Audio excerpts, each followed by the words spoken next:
Ce sujet de bac correspond au thème « Comment s'organise la compétition politique en démocratie ?» L'intitulé du sujet est le suivant. Vous comparerez les modes de scrutin et leurs effets sur la compétition politique en démocratie. Pour répondre à la question, il faut d'abord la comprendre, et pour cela distinguer trois types de termes. Premièrement, ce qui indique la nature du travail à faire. Ici, vous comparerez. Cela veut donc dire mettre en évidence les points communs et les différences, les avantages et les inconvénients. Les effets, ce sont les conséquences. Puis, les termes qui relèvent du domaine de connaissance. Ici, c'est compétition politique. C'est la lutte pour le pouvoir. C'est un processus dont le but est la désignation de représentants légitimes parmi les candidats. Mais surtout, mode de scrutin. Ceux-ci permettent le passage du décompte des voix à la désignation des élus. Sont intégrés dans les modes de scrutin le type de scrutin, uninominal ou de liste, le nombre de tours, un scrutin à 1 ou à 2 tours, et enfin, le mode d'attribution des sièges, majoritaire ou proportionnel. Enfin, les termes qui relèvent de la délimitation géographique et temporelle. Ici, il n'y a pas de bornage explicite. En revanche, on peut opérer un bornage implicite. On ne va s'intéresser qu'au régime démocratique. Ce sont les seuls pays où il y a des élections. On peut alors reformuler le sujet. Dans ce sujet, il y a deux questions. Première question, quels sont les avantages et les inconvénients de chaque mode de scrutin? Mais aussi, comment l'organisation des élections influence les résultats? Même si il n'est pas demandé de problématique en SSP, on peut en élaborer une. Dans ce sujet, il y a en fin de compte une question fondamentale. Les élections suffisent-elles à assurer la représentativité des élus? Autrement dit, les élections sont-elles une condition nécessaire et suffisante pour assurer un fonctionnement démocratique? On peut alors élaborer une première ébauche d'organisation des idées. Le problème est que la durée de l'épreuve est courte, 1 heure. On a donc peu de temps pour organiser ces idées. La solution la plus simple est de prendre chaque mode de scrutin, les comparer et mettre en évidence pour chacun les effets sur la compétition politique. On peut maintenant analyser les documents. Le premier document est un texte. Première idée, le choix du mode de scrutin dépend de l'objectif souhaité. Le scrutin proportionnel assure une bonne représentation de la population. En revanche, le scrutin majoritaire permet de donner une majorité stable au gouvernement. Deuxième paragraphe, les relations entre choix du mode de scrutin et vie politique. Premièrement, le choix du mode de scrutin correspond à une conception de la vie politique. Mais, ce mode de scrutin va aussi influencer la vie politique en influençant les résultats des élections. Troisième idée, les caractéristiques des scrutins proportionnels. Le scrutin proportionnel va favoriser le multipartisme en développant les petits partis. Ensuite, les caractéristiques du scrutin majoritaire. Le scrutin majoritaire à un tour va créer du bipartisme. 2 grands partis vont dominer, c'est le cas du Royaume-Uni. En revanche, dans le scrutin majoritaire à 2 tours, on va à la fois avoir du multipartisme, des partis différents, mais qui sont intégrés dans 2 grands blocs opposés.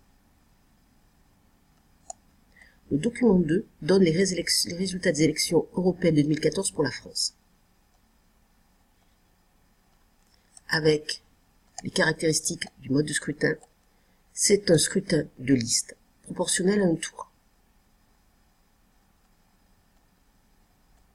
La première colonne donne le nombre de voix pour chaque parti.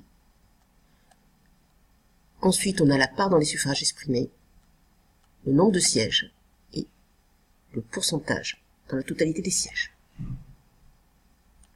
On peut alors prendre l'exemple du Front de gauche. Ce parti a réuni plus d'1 200 000 suffrages exprimés. Autrement dit, 6% des suffrages sont allés au Front de gauche. Il obtient donc 3 sièges. Autrement dit, il obtient 4% de la totalité des sièges. On peut ici mettre en évidence les caractéristiques du scrutin proportionnel. L'avantage, c'est qu'il donne une bonne représentation de la population. puisque le pourcentage de sièges est proche du pourcentage de voix. Par exemple, pour l'Union du mouvement populaire, 20% des voix et 27% des sièges. Mais on note qu'il y a un avantage aux partis qui ont les meilleurs résultats. Autre caractéristique du scrutin proportionnel, le multipartisme, puisqu'on a 11 listes candidates. On peut maintenant répondre à la question. Pour chaque mode de scrutin, on va comparer l'organisation du scrutin et l'effet sur la vie politique. D'abord en travaillant sur le type de scrutin, sur le nombre de tours, et enfin, sur le mode d'attribution des sièges. On peut commencer par le mode d'attribution des sièges. On distingue le scrutin majoritaire. Dans ce cas, le candidat ou la liste qui a obtenu le plus de voix est élu. Du scrutin proportionnel. Ici, le pourcentage de sièges est identique au pourcentage de voix. On peut alors comparer ces deux scrutins. Dans le scrutin majoritaire, il y a une surreprésentation des vainqueurs et une sous-représentation des vaincus. En revanche, dans le scrutin proportionnel, les formations politiques sont représentées en fonction de leur poids électoral. Par exemple, pour l'Union du mouvement populaire, 20% des voix, 27% des sièges. Avec la représentation proportionnelle, le gouvernement est plus instable, puisqu'il y a un éparpillement des voix. Dans le scrutin majoritaire, l'objectif, en revanche, est de gouverner de manière efficace.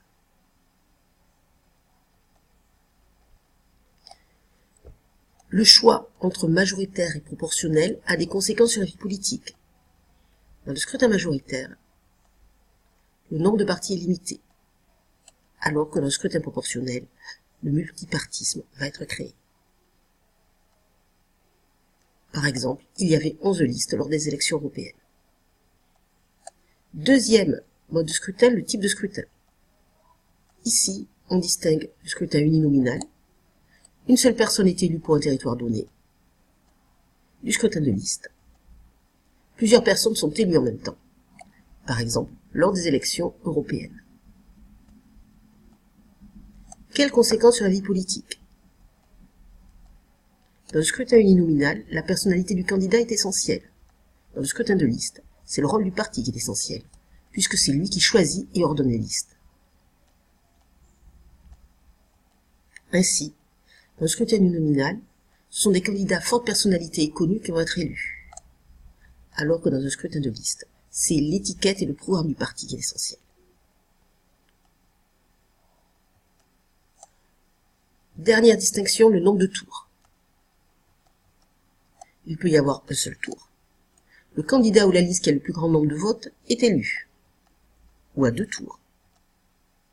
Pour être élu dès le premier tour, il faut obtenir la majorité absolue. En revanche, au second tour, la majorité relative suffit.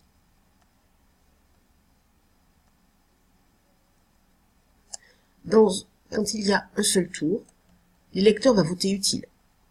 Alors que, quand il y a 2 tours, il va y avoir une plus grande valorisation des petits candidats. Ainsi, quand il y a un seul tour, la loi de Duverger apparaît, c'est le bipartisme caractéristique du Royaume-Uni. En revanche, avec 2 tours, il va y avoir un multipartisme autour de 2 blocs. En effet, entre le premier et le second tour vont se créer des alliances. Pour l'introduction, on peut prendre une information tirée d'un document. Par exemple, mettre en évidence que les élections européennes sont des élections de liste à la proportionnelle, alors que les législatives, c'est un scrutin uninominal majoritaire à 2 tours. Ou bien, une idée d'actualité, celle par exemple des élections américaines de l'année dernière, où, alors que Trump avait moins de suffrages exprimés, il a été élu, car c'était un suffrage universel indirect. En conclusion, on peut prendre une connaissance du cours. Comment assurer une plus grande démocratie, et notamment en passant à d'autres formes de démocratie, représentative délibérative. Ou bien une idée d'actualité. Aux législatives de 2007, il y a eu presque 60% d'abstention en France. Est-ce que ce fort taux d'abstention résulte du scrutin majoritaire français?